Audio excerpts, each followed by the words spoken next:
السلام عليكم. ذكرت لكم في بوستات سابقة إن إحنا عندنا نوعين من الشخير. الشخير اللي يطلع من الخشم، يعني الصوت صادر من الأنف، وهذا يكون دائما أسبابه انحناء في الغضروف الأنفي، وجود حساسية مفرطة واللحميات كبيرة، وجود شحميات زيادة في الأنف، مشاكل يعني في الأنف، انسداد من الأنف. والنوع الثاني عندنا إياه هو اللي يكون في شخير من الحلق، يعني المريض ما عنده مشكلة في خشمه إنما عنده المشكلة في الحلق، فيطلع الصوت من حلقه، وهذا يكون له علاقة بمشاكل في الحلق، سواء كانت تدلي سقف الحلق، حجم اللهاء وموقع حفل الفم، مشاكل الأسنان، وضعية الفك، بالإضافة إلى حجم اللسان. خلوني أراويكم كل واحد من هذين الأنواع شلون يصير.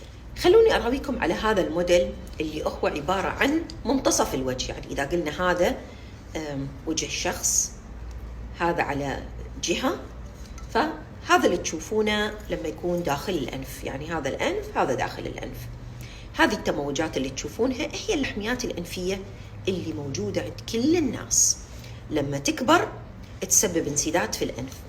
لاحظون هذا نصف الوجه يفصل هذا النصف عن النصف الثاني الغضروف الأنفي، فتخيلوا لو كان في بعد انحناء في الغضروف الأنفي وهذين اللحميات صاروا كبار، يعني هذه الجهة من الأنف تصير مسدودة. فلما الشخص يكون نايم ويجي يتنفس من خشمه وهني عنده انسداد، يصير عنده مشكلة في التنفس، فيضطر يفتح حلقه عشان يتنفس منه. فإذا كان في مشكلة في الحلق، شنو اللي يصير؟ معناه إنه لما الشخص يكون خشمه مسدود، اللحميات كبار، عنده انحناء في الغضروف، يضطر يفتح حلقه علشان يقدر يتنفس. لكن لما يكون أصلاً حلقه، هذا هو سقف الحلق وهذه اللهاء، فانتوا تصوروا إن هني اللهاء تجي، وبسبب تدلي سقف الحلق وبسبب إن اللهاء كبيرة وتجي تسد هذا الطريق. هذا الطريق هو الطريق اللي يمشي فيه الهواء عشان يدخل إلى القصبة، فإذا انسد هذا الطريق، فتح الشخص حلقة وانسد هذا الطريق أيضا، إذا فالشخص ما يقدر لا يتنفس من خشمه ولا يقدر يتنفس من حلقه.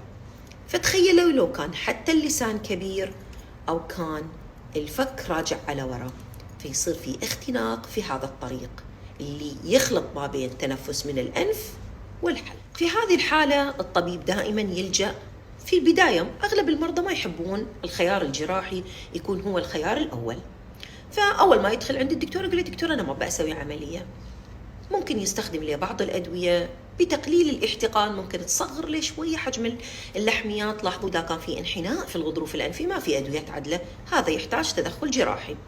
ممكن الأدوية تقلل احتقان الأنسجة في دي المنطقة، بس الأدوية ما راح تصحح لك مشكلة تدلي سقف الحلق، ولا راح تصحح لك مشكلة طول اللهاء اللي تسبب لك الاختناق، ولا راح تصحح لك مشكلة إن الفك راجع على وراء، ولا إن اللسان كبير. ففي بعض الأحيان يكون الخيار الجراحي هو الخيار الوحيد اللي ممكن ينقذك من الأعراض اللي أنت منزعج منها. وهنا تجي رسالتي إلى الأشخاص اللي يضلون يتنقلون من عيادة إلى عيادة إلى عيادة مع كل طبيب، أملاً إنهم يروحون إلى دكتور ممكن يصرف إليهم أدوية، أو ممكن يخبرهم إنهم ممكن ما يسوون العملية. لما يتفق أكثر من طبيبين إن أنت تحتاج إلى تدخل جراحي عشان تنقذ نفسك من الاختناق الليلي، إذن أنت تحتاج إلى تدخل جراحي. ممكن توصل عند دكتور ويقول لك إن في أجهزة ممكن تستخدمها، مثل الأجهزة اللي تعدل وضعية الفك، ممكن الأجهزة اللي تكون ضاغطة علشان تبعد اللهاء وتعطي برشر إلى الهواء. كلها خلنا نقول أجهزة أو علاجات ممكن تكون ترقيعية. لما يكون علاجك الخيار الجراحي، وافق عليه، أفضل إليك وإنقاذ لحياتك.